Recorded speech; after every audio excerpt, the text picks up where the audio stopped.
Good evening, everyone, and welcome to the TV6 Digital Desk live stream. My name is Molly Birch, and I'll be taking you through a recap of today's headlines. This stream runs every night starting at 7 Central Time from Sunday to Thursday. Sorry we missed you last night. I was feeling a little under the weather, but I'm happy to be back here with you today. Feel free to comment and ask any questions you have in the chat as you feel like it, and I'll do my best to answer those questions after the stream or as we go as I see them. With all of that business out of the way, let's take a look at our first story for tonight. And in continuing coverage, Marquette Area Public Schools is calling on you to help pick a new nickname. The Board of Education launched a survey this morning allowing members of the public to submit nickname ideas. The names Redman and Redettes, which were removed in July, will not be considered. The president of the school board says 188 suggestions were submitted by noon today. We just want to make sure that everyone has a chance to give us their ideas. Nicknames are important for schools. It's part of their identity, and we want to make sure that the students have something that they can be proud of. Submissions are due by November 17th, and to find out how to submit a nickname idea, you can go to uppermichigansource.com or the TV6 Fox UP mobile news app. And the Michigan State Police are now accepting applications from other police officers for a shortened recruit school.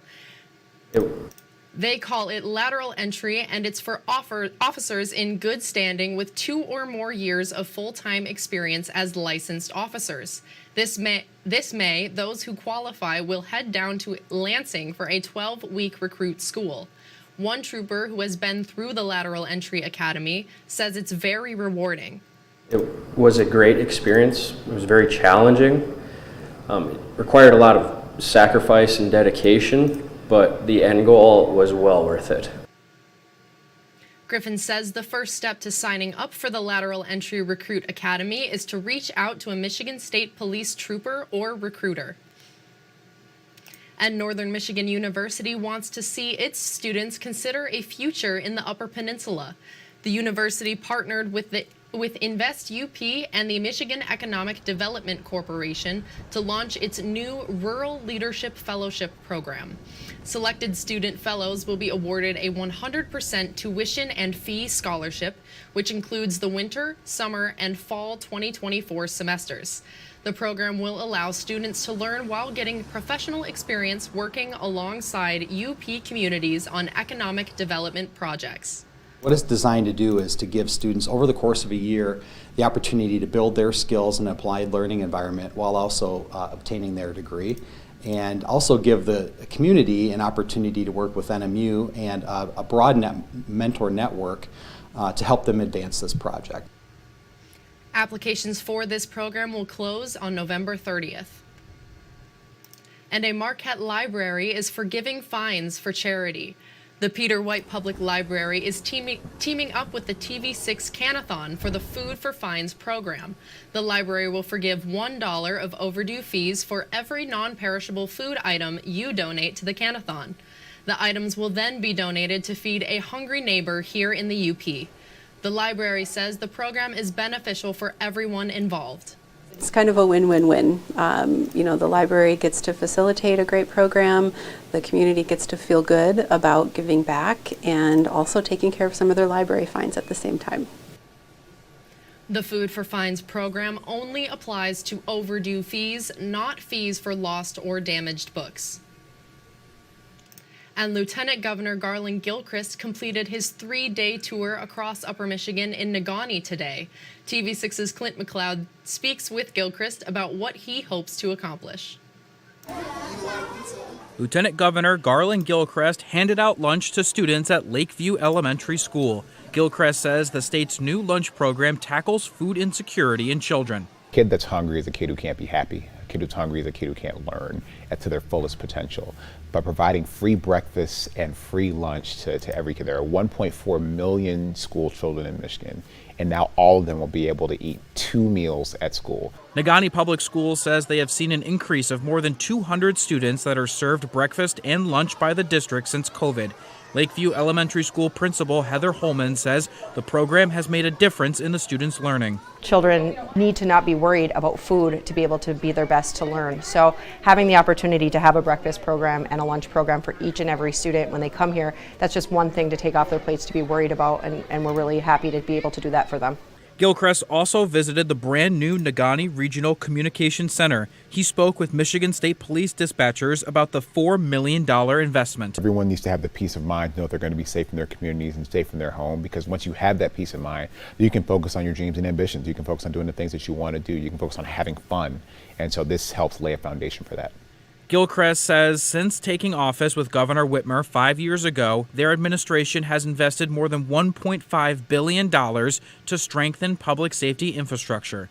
Clint McLeod, TV6 News, Negaunee.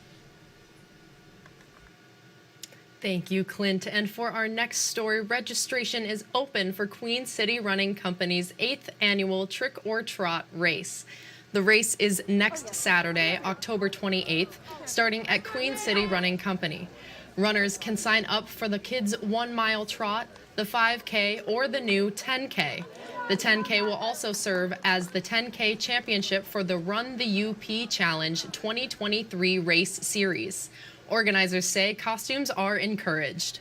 I think the costumes really add a lot of good energy to it. You know, everyone's just in a fun mood. They're getting ready to go trick-or-treating later with the kids. So, like I said, just a great family-friendly event. You know, typically one of the better weather races before we get into the snow here. So one last good go-round.